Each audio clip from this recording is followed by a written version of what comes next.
Jambi, Bank Sembilan Jambi, BRI, PTPN, kelompok amalan dengan berbagai nama, yakni 1. Rekening tabungan BRI atas nama Firdaus atau Safina Sebidor.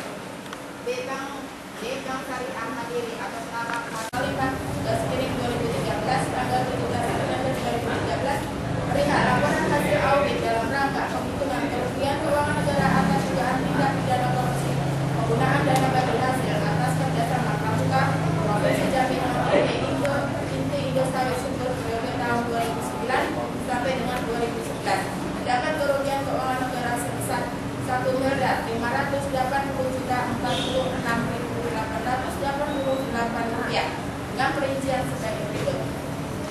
1. Terdapat penggunaan dana bagi hasil keluarga gerakan pramuka Jambi dengan PTIN di luar kegiatan kepramukaan telah melakukan tindak pidana sebagaimana yang didakwakan kepadanya. Menimbang bahwa menyatakan seseorang telah melakukan suatu tindak pidana, jangan biaya perjalanan dinas kepada yang tidak berhak atau melebihi standar. 3. Kelebihan pembayaran kegiatan dengan nilai surat pertanggungjawaban atau SPD yang disampaikan. Menimbang bahwa menurut parti pembayaran biaya administrasi bank pramuka atas tindak pidana korupsi. 2. Terdakwa selaku tokoh pramuka yang seharusnya menjadi tauladan bagi para pemuda dan masyarakat ternyata melakukan perbuatan tercela, yakni menyimpang dari tujuan gerakan pramuka, yakni membentuk setiap pramuka agar memiliki kepribadian yang berteman, bertakwa, berakhlak mulia, berjiwa patriotik, taat hukum, disiplin, menjunjung tinggi dan nilai-nilai luhur bangsa dan seterusnya. Hal yang meringankan. 1. Terdakwa baik sebagai PNS maupun sebagai mantan kapolda pramuka Provinsi Jambi telah banyak berjasa dalam mengembangkan kepramukaan di provinsi bawah. Hukuman yang dijatuhkan terhadap terdakwa tersebut dalam amar putusan di bawah ini adalah sudah memenuhi rasa keadilan. Menimbang bahwa dalam penyelesaian perkara ini terhadap terdakwa telah dikenakan penahanan yang sah, maka lama penahanan tersebut akan dikurangkan seluruhnya dari pidana yang dijatuhkan, kecuali selama penahanan terdakwa dalam keadaan ditahan. Menimbang bahwa terhadap barang bukti yang diajukan di persidangan karena telah disita secara sah dan dibenarkan saksi-saksi dan terdakwa, maka status dari barang bukti dimaksud akan ditentukan sebagaimana tersebut dalam amar putusan ini. Menimbang bahwa oleh karena terdakwa dinyatakan bersalah dan dijatuhi pidana, maka terdakwa harus dibebankan untuk membayar biaya perkara yang besar yang akan ditentukan dalam amar putusan ini. Mengingat Pasal 2 ayat 1 untuk Pasal 18 Undang-Undang Nomor 31 Tahun 99 tentang pemberantasan tindak pidana korupsi sebagaimana telah diubah dan ditambah dengan Undang-Undang Nomor 20 Tahun 2001, Undang-Undang Nomor 8 Tahun 81 tentang Kitab Undang-Undang Hukum Acara Pidana, Undang-Undang Nomor 46 Tahun 2009 tentang Pengadilan Tindak Pidana Korupsi, serta peraturan-peraturan lain yang berkaitan dengan perkara ini. Terdakwa Firdaus A. melakukan pegawai MSI Insan telah terbukti terasa dan meyakinkan bersalah melakukan tindak pidana korupsi yang dilakukan secara bersama-sama dan berlanjut, menjatuhkan pidana kepada terdakwa tersebut di atas. Oleh karena itu, dengan pidana penjara selama 5 tahun dan denda sebesar 200 juta rupiah dengan ketentuan jika denda tidak dibayar harus diganti dengan pidana kurungan selama 3 bulan. 3. Menjatuhkan pidana terhadap terdakwa dengan pidana tambahan untuk membayar uang pengganti sebesar 761.718.444 rupiah dengan ketentuan apabila terdakwa tidak membayar uang pengganti tersebut paling lama dalam waktu 1 bulan sesudah putusan pengadilan yang telah memperoleh perbuatan tetap, maka harta bendanya dapat disita oleh jaksa dan dilelang untuk menutupi uang pengganti tersebut.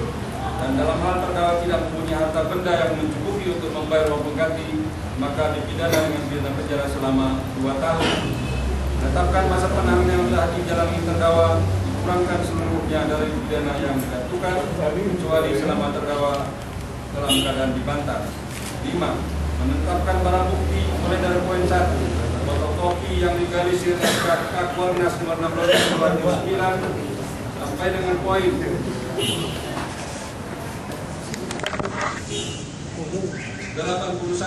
fotokopi surat nota nomor 133 tentang laporan pengawasan pertumbuhan sawit Saudara Jambi 25 Maret 2009 semuanya dikembalikan kepada penuntut umum untuk dipergunakan dalam perkara atas nama terdakwa Insinyur Sepinal ME bin H. Asyir Makmur. Bebankan terdakwa untuk membayar biaya perkara sebesar Rp5.000. Demikianlah tindakan korupsi kepada Pemerintahan Jambi oleh kami Majelis BJP Salam selaku Hakim Ketua Majelis dan Hakim Ad Hoc Tipikor pada Pengadilan Tipikor Jambi masing-masing sebagai hakim kota dan mana diucapkan sidang yang terbuka untuk umum pada hari ini dan majelis hakim tersebut dibantu oleh saudara Yunardi SHMH di pada hukum terdakwa. Kedua, pikir-pikir dan ketiga menerima. Antara itu kira itu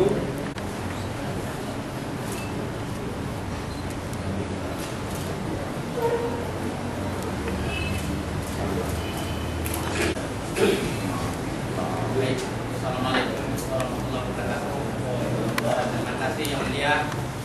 Pada kesempatan ini kami selaku penasihat hukum maupun terdakwa telah bersama-sama menyimak dan mendengar keputusan yang dibacakan oleh dengan terdakwa, yang mana karena ini belum tercapainya rasa keadilan bagi terdakwa, maka untuk itu kami selaku penasihat hukum terdakwa dan terdakwa menyatakan pikir-pikir dulu. Sekian dan terima kasih. Kemudian segala macam dalam persidangan secara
memang betul. Kesian dengan hujan nggak? Iya, kesian dengan sepeda. Kesian. Ah, sudah dia kalau kesian ya. Tapi kan dia tidak adil. Sudah. Ini namanya nanti lagi kamu. Lepok duit pun dia. Sudah. Dia kamu matching nih. Jar. Sudah.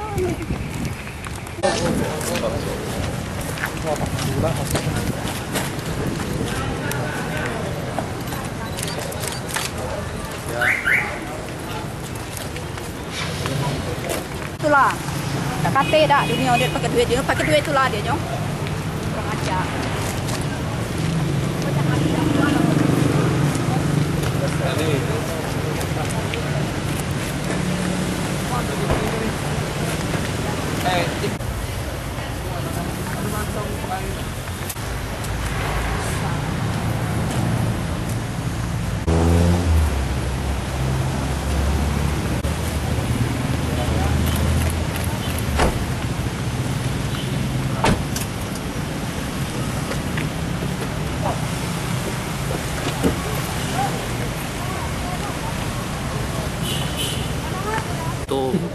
Kita serahkan kepada majelis dan kewenangan majelis yang menurut majelis itu adalah putusan yang terbaik.